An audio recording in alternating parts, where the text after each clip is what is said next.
বর্তমান সময়ের খুবই আলোচিত এবং সমালোচিত বিষয় হচ্ছে আমাদের জাতীয় সঙ্গীত। জাতীয় সঙ্গীত এটি এমন একটি সঙ্গীত যেটি কিনা একটি স্বাধীন সার্বভৌমত্ব রাষ্ট্রের অর্থাৎ একটি দেশের ইতিহাস, ঐতিহ্য, সংস্কৃতি, স্বাধীনতা, বীরত্ব, গৌরব, অর্জন, আশা, আকাঙ্ক্ষা ইত্যাদি প্রকাশ করে, ইত্যাদি ধারণ করে, জাতিকে দেশপ্রেমে উদ্বুদ্ধ করে, জাতিকে উজ্জীবিত করে, জাতির মাঝে ঐক্য গড়ে তোলে। সবচেয়ে বড় বিষয় হচ্ছে জাতীয় সঙ্গীত লেখা হয় ওই দেশকে কেন্দ্র করে, ওই দেশকে উৎসর্গ করে, ওই দেশকে নিয়ে, ওই দেশের স্বাধীনতার পরিপ্রেক্ষিতে।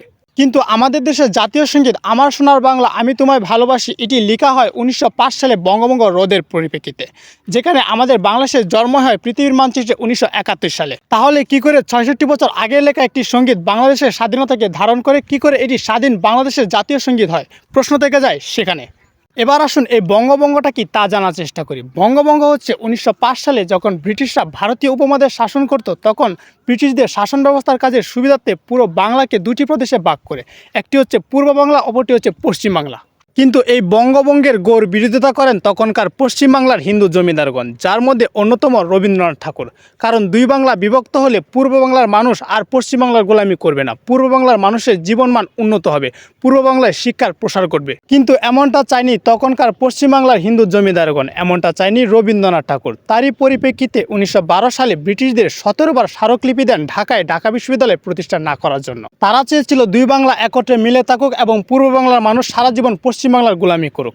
তাই রবীন্দ্রনাথ ঠাকুর বঙ্গভঙ্গের ঘোর বিরোধিতা করেন এবং আমার সোনার বাংলা আমি তোমায় ভালোবাসি এই গানটি রচিত করেন, যেটি অতীত থেকে পূর্ব বাংলার মানুষের স্বার্থের বিরোধী একটি গান। তাহলে কি করে আজ সেই গানটি আমার স্বাধীন বাংলাদেশের জাতীয় সঙ্গীত হয়? প্রশ্ন থেকে যায় সেখানে। ঘটনা এখানেই শেষ নেই, আরও আছে।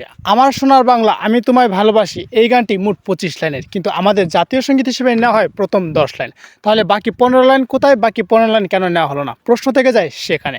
কারণ একটি দেশের জাতীয় সঙ্গীত এটি তো কোনো খাবারের জিনিস নয় যে আপনি ভালোটা রেখে খারাপটা ফেলে দেবেন। এই সঙ্গীতে যে বাংলার কথা বলা হয়েছে তা হচ্ছে তখনকার সমগ্র বাংলার কথা বলা হয়েছে। কিন্তু আমরা 1971 সালে যুদ্ধের মাধ্যমে বাংলাদেশ নামক একটি ছোট্ট দেশ অর্জন করেছি। তাহলে কি করে সমগ্র বাংলাকে নিয়ে লেখা একটি গান বাংলাদেশের জাতীয় সঙ্গীত হয়? প্রশ্ন থেকে যায় সেখানে। এখানেই শেষ নয়, আরও আছে। আমার সোনার বাংলা আমি তোমায় ভালোবাসি এই গানটি বাংলাদেশের জাতীয় সঙ্গীত, অথচ এই গানের একটি লাইনেও বাংলাদেশ শব্দটি নেই। তাহলে কি করে এটি বাংলাদেশের জাতীয় সঙ্গীত হয়? প্রশ্ন থেকে যায় সেখানে। এই গানের একটি অন্যতম লাইন হচ্ছে মা তোর বদনকানি মলিন হলে ও মা আমি নয়ন জলে বাসি, যেটি কিনা একটি জাতিকে বিতু হিসেবে কাপুরুষ হিসেবে বিশ্বের সামনে তুলে ধরে। অথচ আমরা 1971 সালে বীরের বেশে যুদ্ধ করে বাংলাদেশ নামক একটি স্বাধীন রাষ্ট্র অর্জন করেছি, মা বোনদের উপর অন্যায় অত্যাচারের প্রতিবাদ করেছি, মা বোনদের সম্মান রক্ষাতে নিজের জীবন বাজি রেখেছি। তাহলে কি করে এই গানটি বাংলাদেশের জাতীয় সঙ্গীত হয়? প্রশ্ন থেকে যায় সেখানে। তাছাড়া বাংলাদেশ হচ্ছে একটি অসাম্প্রদায়িক দেশ, যেখানে হিন্দু, মুসলিম, বৌদ্ধ, খ্রিস্টান বিভিন্ন ধর্মের লোক বসবাস করে। তাই বাংলাদেশের জাতীয় সঙ্গীত এমনটা হওয়া উচিত নয় যেখানে সাম্প্রদায়িক চেতনা ফুটে ওঠে। যেমন আমার সোনার বাংলা আমি তোমায় ভালোবাসি এই গানের একটি লাইন হচ্ছে ও মা তোর চরণেতে দিলেম এই মাথা পেতে, দেগো তোর পায়ের দোলা সেজে আমার মাতার মানিক হবে, ও মা গরিবের ধন যা আছে তাই দেব চরণ তলে, যেটি কিনা সৃষ্টিকতার সাথে তুলনা করা হয়েছে, যেটি কিনা ইসলামের দৃষ্টিতে শিরক। এমনটাই দাবি আমার মুসলিম ভাইদের।